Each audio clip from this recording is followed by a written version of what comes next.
Валлазина аману ва амилус солихати. Ал енді иман келтіргендерге келсек, және салиқалы амалдарды іске асырғандарға келсек. Иман мен салиқалы амалды біріктіріп айтып отыр Алла Тағала.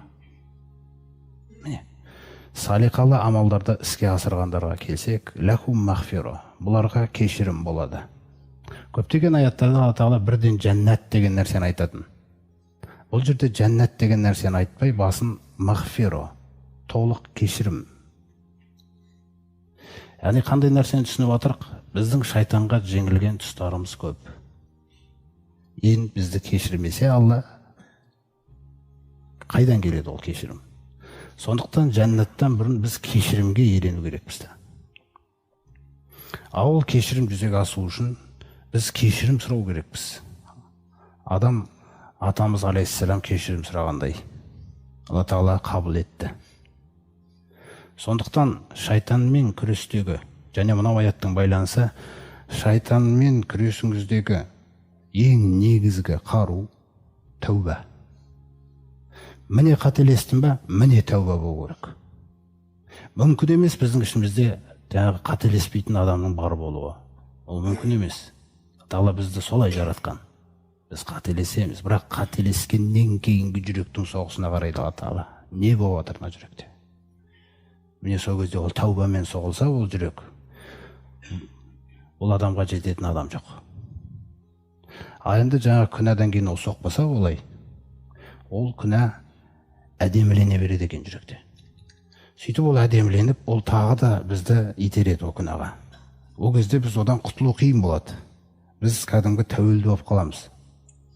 Мысалы, біз біреулерге андай адамдарға қарауымыз мүмкін, ойын автоматында жүр, қалай ойнайды деп айтамыз. Тәуелді болып қалды ғой. Мысалы, біреу араққа тәуелді болып қалды дегендей нәрсе. Бізде де сондай бір күнәлар бар, тәуелді болып қалған.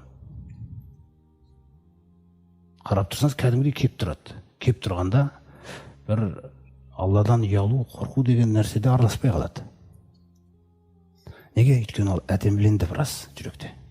Өйткені біз оны әуелгі істегенде біз өкініп Алла Тағалаға жығылған жоқпыз. Сол неғұрлым жығылу, Раббымызға қарай қайтып оралу, тәубамен оралу, неғұрлым кешігеді, соғұрлым анау асқына береді екен. Сол арқылы шайтан ықпал жасап атқандай болады бізге. Сөйтіп ол кеше шайтан Иса сүресіндегі келтірген аяттағыдай, аузубиллахи минаш шайтанир раджим, ва қала лааттахизанна мин ғибадика насибан мафруда. Ол Алла Тағала оған мұрсат бергеннен ол не деді? Әлбетте мен сенің құлдарыңның ішінен өз үлесімді алам деді. Бірақ Алла Тағала оған ықпал берген жоқ. Тек жаңағындай сыбыр уәсуастан басқа. Енді Сәба сүресінде Алла Тағала айтады, жалпы жердің бетінде әрбір заманда ақиқатқа қарсы келетіндердің саны көп болады екен. Сонда Алла Тағала жаңағы жерде шайтан уәсуас жасап отқан кезде, егер де біз оған ерсек, онда біз оның жаңағы сөзін растаған болады екенбіз. Сенің құлдарынан өз үлесімді алам деген, яғни шайтан бір шындықты айтқандай дәреже береді екенбіз оған.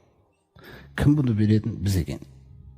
Соқтан Сәба сүресінде айтады, «Валақады саддақа алейхим иблису заннаху». Сенің құлдарының ішінен өз үлесімді алам деген Іблис өзінің ойын іске асырды дейді, осы өзіне қарай ерген адамдар арқылы. Көрдіңіз бе? Сәба сүресінде осы нәрсені айтып отыр. Іске асырды дейді. Неге? Өйткені біз шанс бердік оған.